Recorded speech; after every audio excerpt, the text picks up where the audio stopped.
आज पूरा देश इस संसद को देख रहा होगा। पूरे देश की सीमाओं पर 15,000 किलोमीटर भारत की सीमा को सुरक्षा करने वाले हमारे जवान, हमारे अधिकारी आज हमारी इस डिबेट को सुन रहे होंगे और वो देख रहे होंगे कि किस तरह से मोदी जी की सरकार उन जवानों के साथ, उन अधिकारियों के साथ जो अपने प्राणों की आहुति देकर देश की रक्षा करते हैं, उनके साथ अन्याय करने जा रही है, घोर पाप करने जा रही है। इसलिए महोदया, मैं इस बिल के विरोध में अपनी बात कहने के लिए खड़ा हुआ हूं। एक फिल्म आई थी बॉर्डर, उस फिल्म का गाना था, संदेशे आते हैं हमें तड़पाते हैं, जो चिट्ठी आती है तो पूछे जाती है कि घर कब आओगे। हम तो पार्लियामेंट का सेशन खत्म होता है घर जाते हैं, लेकिन हमारे वो जवान जो सीमाओं की रक्षा करते हैं वो घर नहीं जा पाते। दिवाली हो, होली हो, तमाम त्योहार हो, शादी हो, ब्याह हो, चाहते हुए भी अपने घर नहीं जा पाते। महोदया, देश की 15,000 किलोमीटर की सीमा की सुरक्षा ये सीएपीएफ के जवान और अधिकारी करते हैं। और मैं बड़ी विनम्रता पूर्वक आपके माध्यम से सरकार से पूछना चाहता हूं, क्या उनकी मौत को आप शहीद का दर्जा भी देने को तैयार नहीं है? शर्म नहीं आती आपको? आप हमारे जवान जो शहीद होते हैं सीएपीएफ के, बीएसएफ के, एसएसबी के, सीआईएसएफ के, सीआरपीएफ के, आईटीबीपी के, उनको शहीद का दर्जा भी नहीं देते। सीआरपीएफ के 40 जवान पुलवामा में शहीद हुए, उनके नाम पर घूम घूम कर पूरे देश में प्रधानमंत्री ने वोट तो मांगा, लेकिन उनको शहीद का दर्जा नहीं दिया। कितना बड़ा गुनाह आप उनके साथ कर रहे हैं। महोदया, मैं आपको बताना चाहता हूं कि पिछले 50 वर्षों में एक दो नहीं, तमाम कमेटियों ने सीएपीएफ के अधिकारियों के पक्ष में रिपोर्ट दिया, रिकमेंडेशंस दिया, सरकार से अनुरोध किया कि उनको उनका अधिकार मिलना चाहिए। और यह अधिकार क्या है महोदया? 2025 मई का सुप्रीम कोर्ट का निर्णय है जो कहता है cadre review with in 6 months, slowly reduce the deputation of IPS officers with in 2 years। यह सर्वोच्च न्यायालय का निर्णय है, कोई हमारे घर से निकला हुआ निर्णय नहीं मान्यवर। और यह सर्वोच्च न्यायालय का निर्णय महोदया, ये लोग बदल रहे हैं, ये पूरा देश आज देख रहा है इनको। इसके पीछे कारण क्या है? वो कहते हैं कि पे लेवल 10 पे गजेटेड ऑफिसर्स के रूप में आईपीएस भी भरते हैं, यूपीएससी का एग्जाम पास करते हैं, और जो सीएपीएफ के अधिकारी हैं वो भी पास करते हैं। इसके आधार पर निर्णय आया। और 6 जो अलग अलग कमेटियों की रिपोर्ट आई, 1970 में एलपी सिंह जो सेक्रेटरी एमएचए थे, उन्होंने कहा finding avenues of promotion for officers of the IPS can not be the overriding objective. It would be very harmful to the moral of the force if in or anxiety to put IPS officers as commandants, we were to deny promotion to experienced officers who have worked hard and proved themselves। फिर दूसरी report आई 66 से 77 में, KF Rustam जी की first director general BSF. तीसरी report आई V G टानेतकर की 1966 में।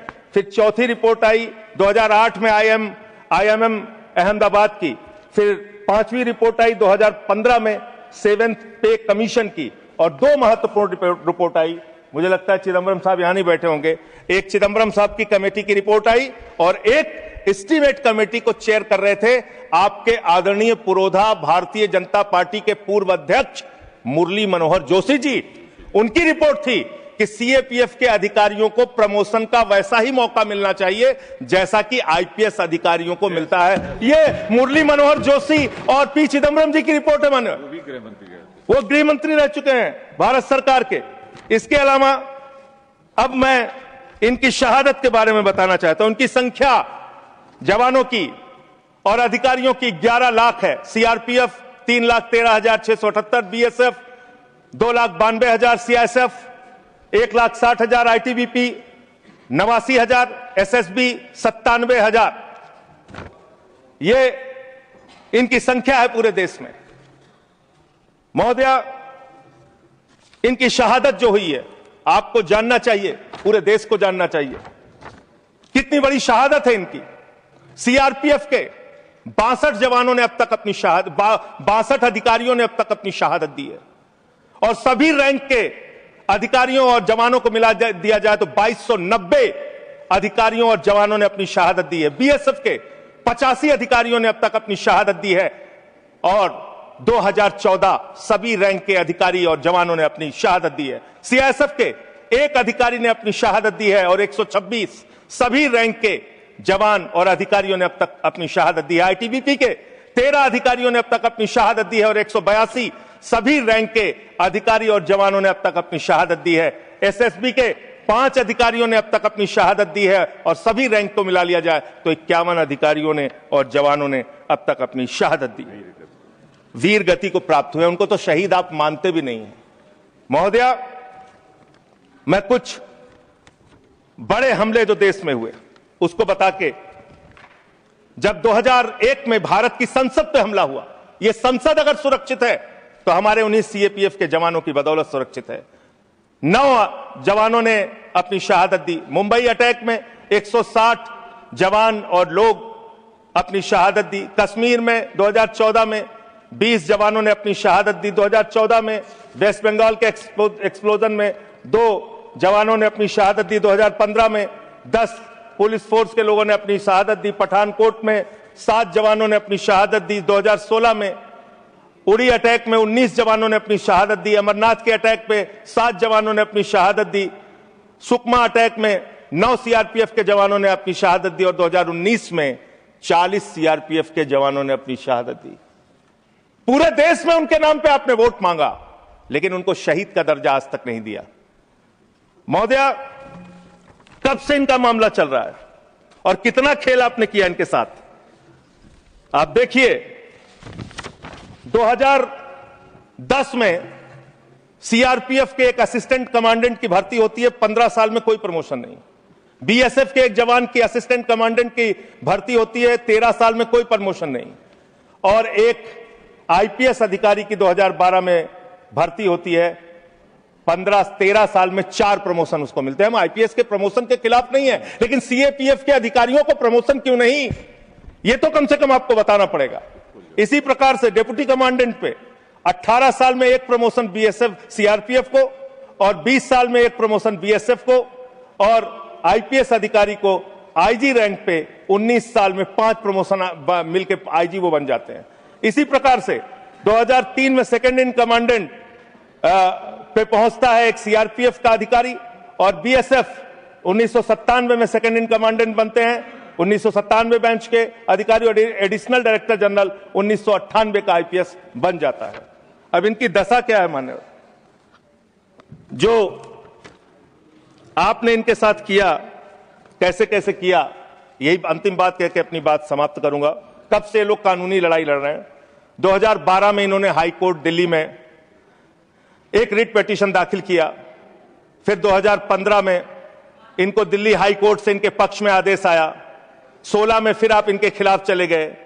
फिर फरवरी में सुप्रीम कोर्ट ने आपके आदेश, आपकी एसएलपी को रिजेक्ट किया। फिर 2 अप्रैल 2019 में फिर इनके पक्ष में आदेश आया।